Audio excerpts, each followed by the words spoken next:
Eu sou o professor Paulo Rangel Rios, da Universidade Federal Fluminense, Escola de Engenharia Industrial Metalúrgica de Volta Redonda. Vamos continuar agora com essa parte da cristalografia, da subestrutura, para a gente poder entender por que existe, ou é necessário, no caso pelo menos da martensita em aços, uma subestrutura. Bem, isso é uma coisa que normalmente eu não faço em slides, mas botei uma lista do que a gente viu até agora, que é a martensita uma transformação displaciva, a transformação é controlada por nucleação, o crescimento da martensita é extremamente rápido, o crescimento se dá pelo movimento de uma interface glícel. Em aços, a martensita se transforma de austenita para TCC, muito próximo do cúbico de corpo centrado. Experimentalmente se verifica que a martensita tem um plano de hábito e esse plano permanece invariante após a transformação. A deformação de bem transforma CFC em CCC, nenhum vetor permanece invariante nessa transformação de bem. Então nós temos que adicionar uma rotação de corpo rígido que resulta numa linha invariante. Entretanto, experimentalmente, como nós já falamos, se verifica um plano invariante. Portanto, temos que ter uma deformação com plano invariante. Para isso, a razão disso é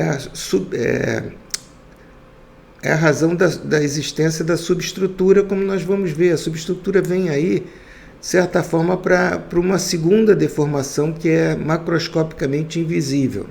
Mas microscopicamente nós vamos ver na placa ou no látex essa deformação.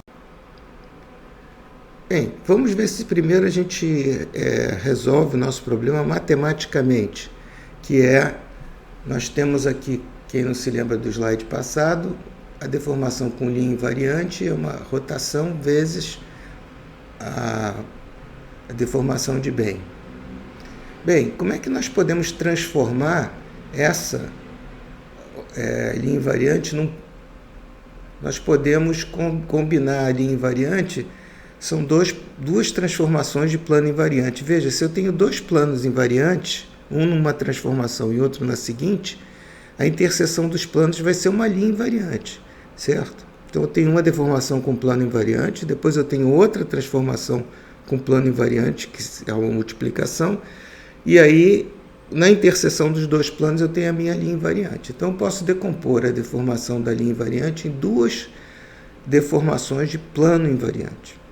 Muito bem, então como é que eu tenho uma deformação de plano invariante? Eu vou precisar de uma transformação de plano invariante inversa, somada, quer dizer, multiplicada por essa deformação de bem com rotação. Eu vou mostrar um exemplo para que isso não é assim tão fácil nem tão trivial.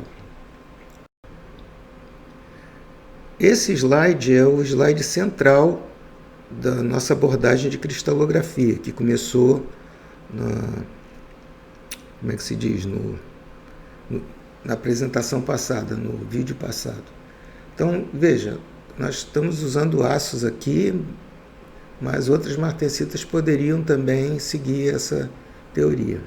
Então, aqui nós temos a austenita, a gente tem uma deformação com plano invariante. Veja, essa linha daqui que está normal ao plano do slide, né? Entrando, saindo do slide, é a linha invariante. Vamos ver como. Eu já representei ele deformado aqui, né? Porque quando eu faço a primeira deformação com plano invariante, veja esse plano aqui que é o plano invariante, eu tenho agora a forma correta que eu observo na martensita, uma única deformação de plano invariante, que é o plano de hábito, plano invariante. Ora, a segunda deformação, P2, que nós precisamos aqui de duas deformações de plano invariante, vai me dar, aqui eu tenho a estrutura incorreta e a forma observada. Aqui agora eu tenho a forma incorreta e a estrutura que eu observo, depois de dois. Então, o jeito como é que eu faço uma deformação inversa desse P2 para dar um plano invariante aqui? Bem, eu faço agora com uma deformação microscópica, quer dizer, a mácula, está aqui a maclação, e esse plano aqui passa a ser, vejam, aqui essa forma aqui, ó, esse plano aqui passa a ser de acordo com o que eu observo.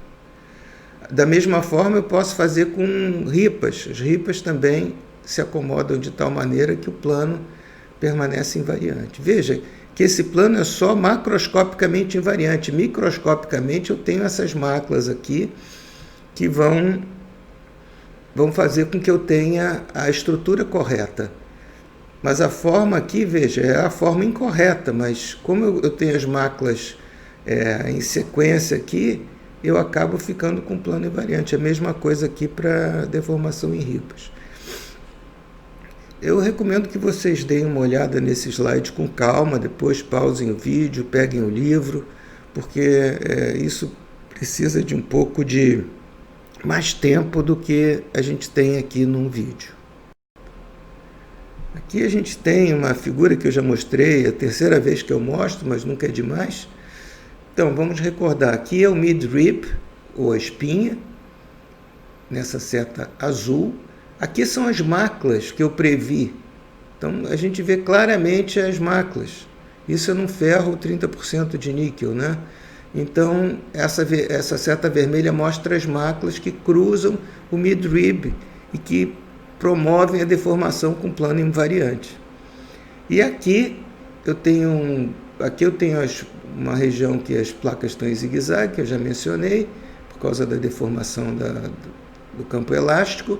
E aqui a gente vê que uma das placas bate aqui e essa mácula aqui dentro da martensita atravessa. Isso aconteceu depois que a placa se formou, né?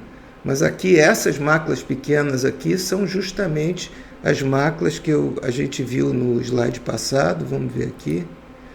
Estão vendo? São essas máculas aqui previstas pela teoria cristalográfica. O que é interessante é que a teoria cristalográfica previu que tinha que haver uma subestrutura antes das fotos do microscópio eletrônico de transmissão. Agora aqui até a varredura nós estamos conseguindo ver. E a outra, que também já mostrei essa figura, nós temos aqui obviamente não dá para ver com tanta clareza quanto as máculas, mas esses laths, eles ficam, né, essas ripas, elas ficam exatamente assim, promovendo uma deformação com plano invariante. Então, para terminar, a deformação de Bain, mesmo com uma rotação de corpo rígido, só consegue manter uma linha invariante. Não é possível explicar como se observa um plano invariante, que é o plano de hábito, após a transformação martensítica. Para compatibilizar a observação do plano invariante com a deformação de Bain, é necessário levar em conta a subestrutura da martensita. É a formação dessa subestrutura que vai permitir que a gente tenha um plano de hábito. Essa subestrutura pode ser máculas ou ripas, tá certo? Bem, então nós chegamos num bom ponto de martensita.